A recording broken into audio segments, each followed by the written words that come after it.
Iran America యుద్ధంలో ఇరాన్దే పై చెయ్యి. Trump ఏ రకంగా యుద్ధం నుంచి తప్పుకోవాలి అని చెప్పి చూస్తున్న పరిస్థితుల్లో ఇరాన్ ఒక సంచలన ప్రకటన చేసింది. ఇరాన్ పౌరులకు ఒక ఆఫర్ ఇచ్చింది. అమెరికా సైనికుడు తల తెస్తే పురుషులకైతే $30,000, అంటే మన కరెన్సీలో 29 లక్షలు. అలాగే మహిళలకు కూడా మంచి బంపర్ ఆఫర్ ఇచ్చింది.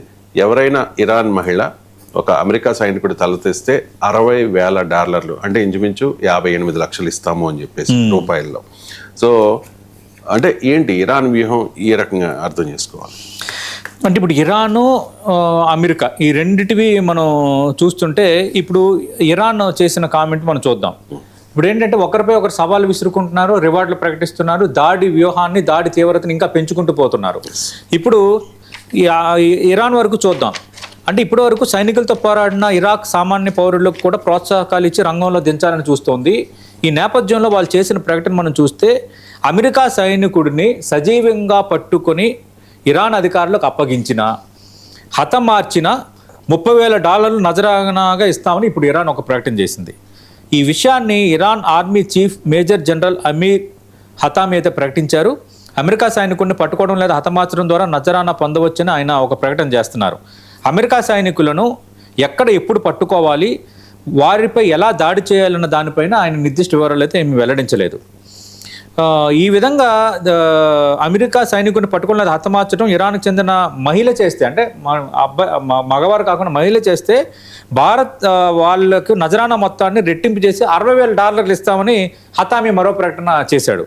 అంటే భారత్ కరెన్సీలు దాదాపు 53 లక్షలు, ఒక రకంగా $60,000 అంటే అమెరికా సైనికుని హతమార్చేందుకు ఉపయోగించిన ఆయుధాన్ని కూడా ప్రత్యేక బహుమతి ఉంటుందని ప్రకటన చేయటం, ఆయుధానికి దాని విలువకు రెట్టింపు ధర కొనుగోలు చేసి దాని స్థానంలో కొత్త ఆయుధాన్ని ఇస్తామని ప్రకటించడం, ఉపయోగించిన ఆయుధాన్ని భవిష్యత్తులో ఏర్పాటు చేయనున్న మ్యూజియంలో ప్రదర్శిస్తామని చెప్పడం అనేది ఒక రకంగా ప్రజలను డైరెక్ట్గా ప్రొవోక్ చేయటమే, డైరెక్ట్గా యుద్ధంలో దించడమే.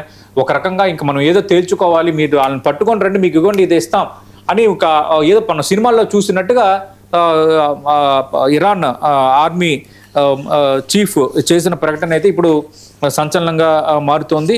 ఒక రకంగా ఇది తక్షణ ఆపరేషన్ ప్రకటన, సైనిక ఆపరేషన్ కంటే అమెరికా బలగాలకు మానసికంగా ఒత్తిడి పెంచే చర్యగా, అలాగే వ్యూహంగా కూడా మనం దీన్ని చూడొచ్చు.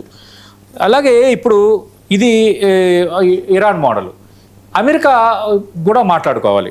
అమెరికా ఏం చేస్తుందంటే ఇరాన్ పైన అణ్వాయుధాన్ని ఉపయోగించే అంశం పైన అమెరికాలో ఉన్నత స్థాయి వ్యూహ సమావేశాల్లో చర్చ జరుగుతుందంటూ మాజీ అమెరికా కాంగ్రెస్ సభ్యురాలు మార్జోరీ టాలర్ చేసిన సంచలన వ్యాఖ్యలు ఇప్పుడు అంతర్జాతీయంగా కలకలం రేపుతున్నాయి. ఇరాన్పై అణ్వాయుధాల వినియోగంపై చర్చలు జరుగుతున్నాయి, తాను ఊహించి చెబుతుంది కాదు అంటూ ఆమె పేర్కొన్నారు. బట్ ఆధారాలు అయితే బయట పెట్టలేదు.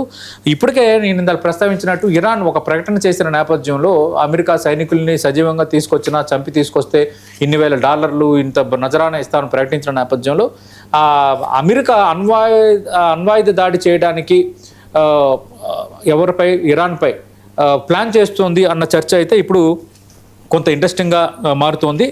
ఇరాన్ వద్ద ఇప్పటికీ అణ్వాయుధాలు ఉన్నాయా? ఇరాన్ గత కొన్ని సంవత్సరాలుగా యురేనియం సిద్ధి కార్యక్రమాన్ని కొనసాగిస్తున్న నేపథ్యంలో 2026 ప్రారంభంలో IAEA నివేదిక ప్రకారం ఇరాన్లో 60% వరకు శుద్ధి చేసిన యురేనియాన్ని పెద్ద మొత్తంలో నిల్వ చేసిందన్నది ఇచ్చిన రిపోర్ట్ ఆధారంగా మనకున్న వివరాలు. అణ్వాయుధానికి అవసరమైన స్థాయి 90% చేరువలో ఉండడంతో 60% నిల్వలు అంతర్జాతీయంగా తీవ్ర ఆందోళనకు కారణమయ్యే. ఇప్పుడు 60% యురేనియం ఉండటం అనేది అణుబాంబు సిద్ధంగా ఉందని కాదు, అణ్వాయుధం తయారీకి మరింత శుద్ధి, ఆయుధీకరణ, పేలుడు వ్యవస్థలు, సరైన డెలివరీ సామర్థ్యం వంటి అనేక దశలు అవసరం. ఇదే విషయంలోనే అమెరికా ఇరాన్ మధ్య స్టార్ట్ అయిన వివాదం. ఇరాన్ తన అణు కార్యక్రమం శాంతియుత ప్రయోజనం కోసం అని చెప్తోంది. అమెరికా, ఇజ్రాయెల్ మాత్రం ఇరాన్ చివరి అణ్వాయుధాన్ని తయారు చేసే సామర్థ్యాన్ని పొందవచ్చని ఆందోళన వ్యక్తం చేస్తున్నాయి. ఏ విధంగా అయినా ఈ సమస్యకు ప్రధానంగా మూలమైన ఈ అంశం నేపథ్యంలో చివరికి అణ్వాయుధాన్ని అమెరికా ప్రయోగించాలి అంటూ వస్తున్న వార్తలు మాత్రం ఇది కొంత ఆందోళన కలిగిస్తున్నాయి. ఇలాంటి వరకు వాతావరణం రాకూడదని మనం కోరుకుందాం. ఎందుకంటే ఇంత ఎక్స్ట్రీమ్గా ముందుకు పోతే ఖచ్చితంగా దీని ఇంపాక్ట్ ప్రపంచ అన్ని దేశాలపై పడుతుంది. అలాగే ఇరాన్ కూడా కొంచెం తగ్గాలి. మొత్తం జనాలను ప్రొవోక్ చేసే విధంగా ఈ తరహా నజరానాలు ప్రకటించడం అనేది కరెక్ట్ కాదు. మీరు శాంతిని నెలకొల్పాలనుకుంటున్నారా, ఇంకా మరింతగా ఈ అశాంతిని రేపగొట్టాలనుకుంటున్నారా అనేది రెండు దేశాలు తేల్చుకోవాలి. మీ ఇద్దరి యుద్ధం వల్ల మొత్తం ప్రపంచం అంతా ఇంపాక్ట్ అవుతుంది. అటు గ్యాస్ కొరత కానీ, ఆయిల్ కానీ, వాణిజ్యం కానీ, అలాగే ఆర్థిక వ్యవస్థలు చిన్నాభిన్నం అవుతున్నాయి, మార్కెట్లపై ఇంపాక్ట్ పడుతుంది. వీటన్నిటి నేపథ్యంలో ఖచ్చితంగా ఈ తరహా విపరీత ధోరణితో ఆలోచించడం అటు అమెరికా కానీ అలాగే ఇరాన్ కానీ కొంచెం తగ్గించుకుంటే మానవాళికి, ప్రపంచానికి మంచిది. ఇక